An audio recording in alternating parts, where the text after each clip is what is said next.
Welcome back to Ruby கப்பல். இன்றைக்கு பார்த்தீங்கன்னு சொன்னால் நானும் ரூபினாவும் கோயிலுக்கு போயிருந்தாங்க.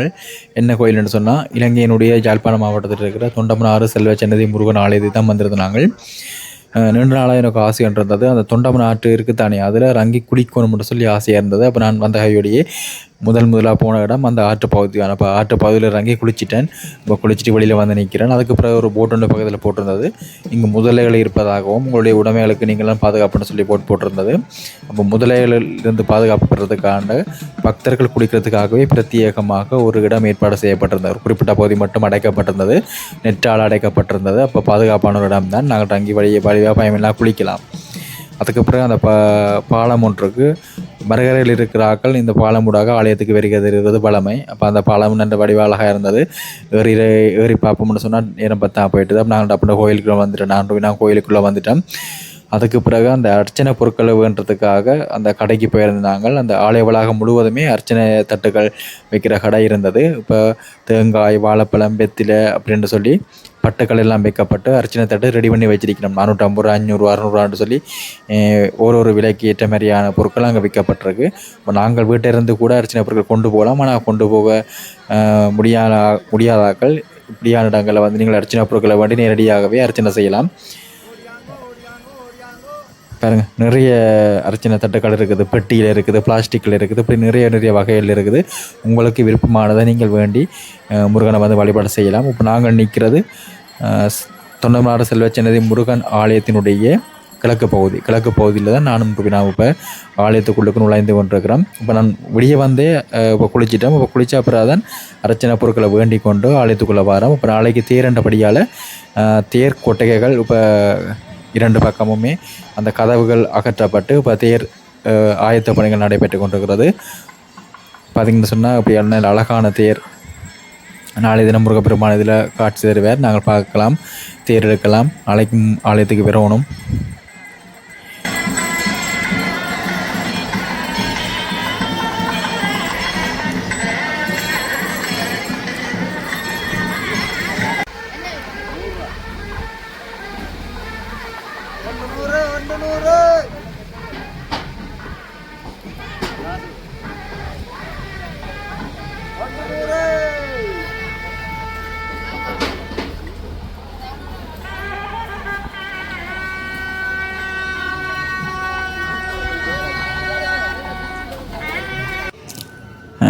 அப்படியே பார்த்திங்கன்னா சொன்னால் ஆலய வளாகத்திலேயே அந்த கச்சான் விற்கிற கடையெல்லாம் இருக்குது. பாருங்கள், மண் கொண்டு அந்த அடுப்பு தயார் செய்யப்பட்டிருக்கு, மண்ணால் மெழுகப்பட்டிருக்கு.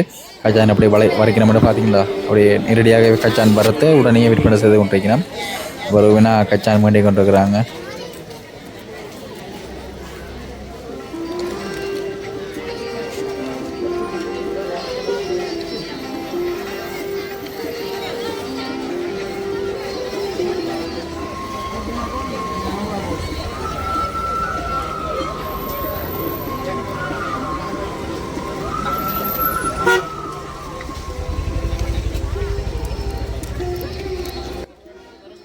செல்வச்சன்னதி ஆலய வளாகத்தை சுற்றி நிறைய அன்னதான மடங்களை நாங்கள் பார்க்கக்கூடிய மாதிரி இருக்கும். சில இடங்களில் வருடம் 365 நாட்களும் இலவசமான முறையில் சாப்பாடு குடிக்கணும். நாங்கள் போனால் சாப்பிடலாம். நிறைய தருணங்கள் இப்போ திருமணத்துக்கெல்லாம் நான் போயிருக்கிறேன். மண்டபங்கள் மாதிரி எல்லாம் போய் சாப்பிட்டுருக்கிறோம். அப்படி நல்ல சுவாரஸ்யமான கதையெல்லாம் இருக்குது. பிறகு ஒரு நேரத்தில் சொல்கிறேன். இப்போ நீங்கள் பார்க்குறது செல்வச்சன்னதி ஆலய வளாகத்தில் இருக்கிற துலாக்கிணறு தான் பார்க்குறீங்க. இப்போ யாழ்ப்பாணம்னு சொல்லிடுறது இலங்கையை பொறுத்தவரை துலாக்கிணறுகள் ஆரம்ப காலங்களில் பயன்படுத்தப்பட்டது. இப்போ எல்லாமே அருகிட்டது, ஒரு இடமுமே இல்லை அப்படின்றத நான் நினைக்கிறேன். இப்போ இந்த கோயிலில் மட்டும்தான் இந்த துலாக்கிணறு பார்க்கக்கூடிய மாதிரி இருக்கும். ஆரம்ப காலங்களில் இலகுவான முறையில் தோட்டத்துக்கு இறைக்கிறது, வீட்டு தேவைக்கெல்லாம் பயன்படுத்துறது, இப்படி துலாக்கிணறுகளை பயன்படுத்தான் ட்ரைப்பினா. இப்போ எல்லாம் இல்லை. அப்போ நான் சின்ன பிள்ளையில் இப்படி துலாக்கிணறு கிள்ளி அனுபவம் இருக்குது. அப்போ இப்போயும் ஒருக்கா கிள்ளி பார்ப்போம்னு சொல்லி தான் போய் கிள்ளி பார்க்குறேன். நல்ல இலகுவாக இருக்குது. சயின்ஸ் படிக்கிற ஆட்களுக்கு தெரிஞ்சிருக்கும். அந்த பல்லுகன்று சொல்லிட்டு வந்தானே, அது அந்த டெக்னிக் தான் இதில் இருக்கும். இலகுவான முறையில் தண்ணி கிடலாம்.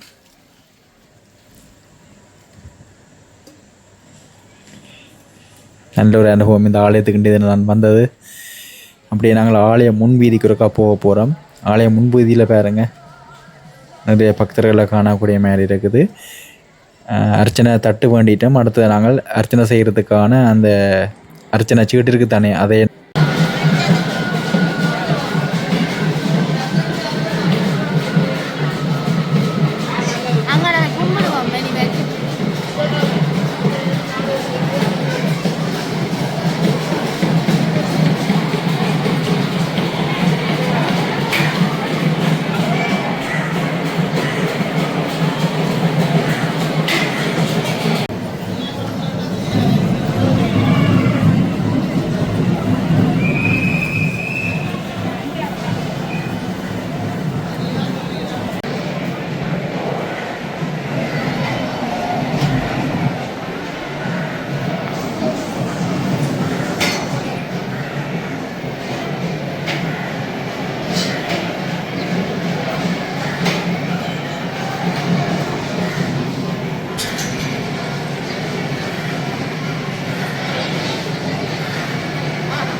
நாங்கள் அர்ச்சனை தட்டு வேணுன கடையிலேயே சொல்லியிருந்தவ செல்லச்சன்னதி கோயில் பக்கத்தில் ஒரு கோயில் இருக்குது, போங்க அங்கேயும் போய் கும்பிடலாம், நல்ல சக்தி வாய்ந்த கோயில்னு சொல்லிச்சிட்டு இருந்தோம். அப்போ அந்த செல்லச்சன்னதிக்கு பக்கத்திலேயே ஒரு கோயில் ஒன்று இருக்குது, அங்கே வந்திருந்த நாங்கள் ஆலயத்துக்குள்ளே வரும்போது சரியான சூளையாக இருந்தது. சூளைன்னு சொல்லி வரும்போது நிறைய மரங்கள் இருந்துச்சு.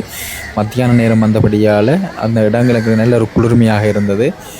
அதில் இருந்து கதைக்கோணும் போல இருந்துச்சு. அந்த இடத்துலேயே இருந்து அமர்ந்து நீண்ட நேரம் இருக்கணும் மாதிரி தான் இருந்துச்சு. என்ன சொன்னால் அப்படி ஒரு நல்ல சோலை ஆலயம்ன்றது மனதுக்கு ஒரு நல்ல ஆற்றுப்படுத்தக்கூடிய மாதிரியான ஒரு இடம் தானே. அப்போ அந்த இடம் அப்படியான ஒரு இயற்கை சூழலாக அமைந்த மாதிரியாக தான் இருந்துச்சு. அப்போ நானும் போய் நாங்கள் வந்து ஆலயத்தை அப்படியே சுற்றி கும்பிட்டுட்டு ஒரு கொஞ்சம் நேரம் இருந்து கதைச்சிட்டு அப்படியே ஆலயத்துக்கு முன்னுக்கு போகிறோம். அதாவது செல்வச்சன்னதி ஆலயத்துக்கு முன்னுக்கு போகிறோம். அந்த ஆலயத்தை சுற்றி நிறைய கடைகள் போட்டப்பட்டிருந்தது. அதில் பேக் கடையும் போட்டிருந்தது. அதை மலிவாக இருந்ததால் நானும் ஒரு பேக் கொண்டு வேண்டினான்.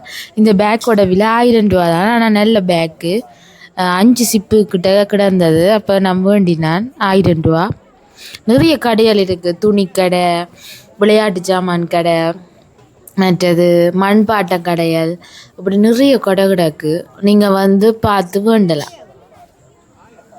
இந்த வீடியோ பார்த்து கொண்டிருக்கிறார்கள். இதுவரை யாராவது செல்வச்சன்னதி ஆலயத்துக்கு நீங்கள் விரையலை அப்படின்னு நினச்சிங்கன்னு சொன்னால் பரவாயில்ல, இன்னும் உற்சவ காலங்கள் முடிகிறதுக்கு 2 நாள் தான் இருக்குது. அதுக்கு முன்னதாக கூட இங்கே வரலாம்.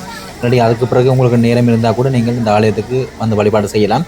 ஆனால் கண்டிப்பாக அந்த ஆலயத்துக்கு எப்பயாவது ஒரு நாள் நீங்கள் மறக்காமல் வாங்க. சரி, நாங்கள் இந்த வீடியோவை இதோடு முடிச்சு கொள்ள போகிறோம். இந்த வீடியோ எப்படி இருந்ததுன்றதை மறக்காமல் கமெண்ட்ஸில் சொல்லிக்கொள்ளுங்க. அதோட எங்களுடைய சேனலையும் இருக்கா சப்ஸ்கிரைப் பண்ணி விடுங்க. ரூபினா சொல்ல போகிறீங்களா? Subscribe please. சரி, ஓகே, பாய்.